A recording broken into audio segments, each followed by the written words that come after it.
parce que, en échangeant il y a un instant et en disant qu'il fallait réduire nos interventions, il vient malheureusement pour celui qui avait préparé et écrit ce long discours de créer un véritable drame. Je me dois de respecter l'engagement que nous avons pris, pas pour nous seulement, mais d'abord pour vous et pour tous ceux qui attendent de dîner dans un instant. Donc moi aussi je vais essayer de me consacrer à l'essentiel de mon propos. Je voudrais d'abord remercier Patrick Caram de m'accueillir pour ce deuxième dîner annuel du CREFOM. L'an dernier, le président de la République avait inauguré cette rencontre. Et je tenais par ma présence à saluer cette belle initiative, tout en remerciant à mon tour, comme il l'a fait, l'ensemble des bénévoles qui ont donné de leur temps et de leur énergie. Et je suis très heureux de pouvoir intervenir ce soir, d'être ici avec vous et de l'être avec le président Nicolas Sarkozy, parce que je crois qu'en effet, c'est un beau symbole que devant les représentants des associations des Outre-mer, devant la diversité qui est celle de ces territoires qui représentent, oui, une chance, un atout pour la France, qu'au-delà des clivages, des différences, de nos débats, ils sont bien naturels dans notre démocratie, que nous montrions ainsi l'ancien président de la République, le chef du gouvernement actuel, cette volonté d'agir ensemble pour notre pays. Et si le pays a besoin de débats, de confrontations utiles, il y a des moments indispensables qui montrent la volonté, l'action d'agir ensemble. Je veux aussi saluer Toto, le président d'honneur, notre ami Victorin, qui a été un formidable ministre des Outre-mer, qui est une personnalité attachante, et qui a remis hier, chacun l'a compris, à la ministre des Outre-mer, Georges Collangevin, que je salue, et à la secrétaire d'État à l'égalité réelle, Erika Barrett. C'est aussi un beau symbole, un rapport important sur l'égalité réelle Outre-mer. Et un rapport issu déjà d'un travail avec les élus, les forces économiques et sociales de tous les Outre-mer. Et comme Victorin a beaucoup de métiers politiques, sachez qu'il devait me remettre, et il va me remettre officiellement le rapport vendredi, mais c'est normal, il a tenu à me surprendre et à vous présenter ici, lui-même, directement, non seulement le rapport, mais les grandes propositions. Nous savons tous qu'il y a beaucoup à faire et que les ultramarins ont souvent, trop souvent, l'impression de n'être que des citoyens de seconde zone, ou en tout cas ignorés. Et ça, nous ne pouvons pas l'accepter. Et donc le combat pour l'égalité aujourd'hui, c'est le combat pour une égalité qui n'est pas seulement affirmée dans les textes et dans les mots, mais qui se traduit dans les faits et au quotidien. Et nous savons que cette action, elle doit se mener, ou elle doit reposer sur trois piliers. Bien sûr, il y a d'abord le rattrapage économique. Et pour cela, et depuis longtemps, ce gouvernement s'honore bien sûr de le faire, nous investissons en Outre-mer à travers l'action du budget qui a été préservé, augmenté, sous l'œil vigilant des parlementaires des Outre-mer, et je veux tous les saluer. Nous le faisons également pour inciter les acteurs économiques à faire eux aussi le choix des Outre-mer. Il y a eu des dispositifs, je pense à la montée en puissance du CICE Outre-mer.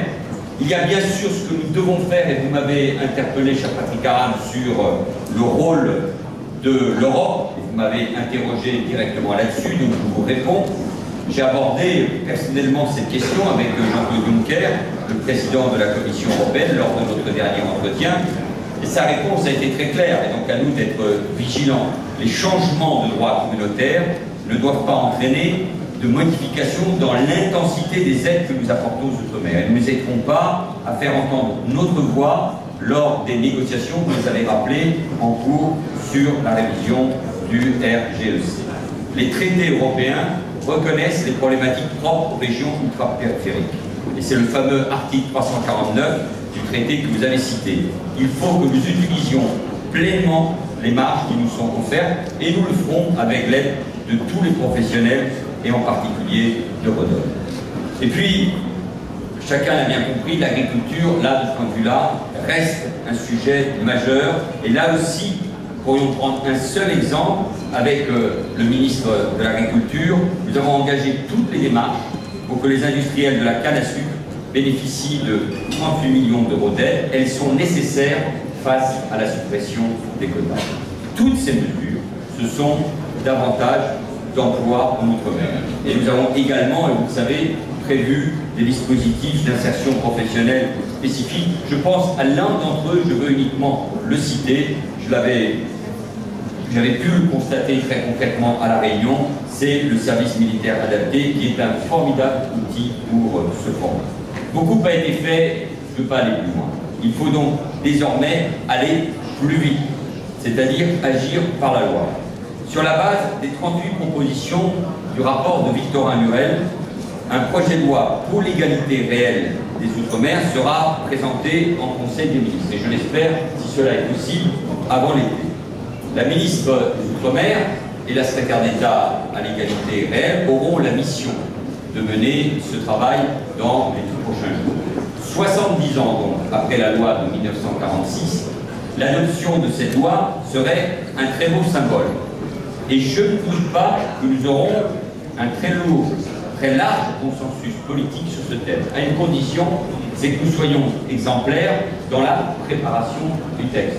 Les ministres, les parlementaires, et bien sûr Victorin aura un rôle tout à fait essentiel, dans la concertation avec l'ensemble des acteurs économiques, politiques, sociaux, culturels de le territoire, mais bien sûr dans la concertation entre majorité et opposition, aussi bien avec l'Assemblée nationale qu'avec le Sénat. Donc, cher Nicolas Sarkozy, j'ai bien entendu votre message sur le fait que vous étiez prêt à vous engager sur ce texte et sur cette belle idée. Alors, nous devons ensemble être exemplaires dans le travail de préparation afin que cette loi fixe un cadre pour le développement économique des Outre-mer.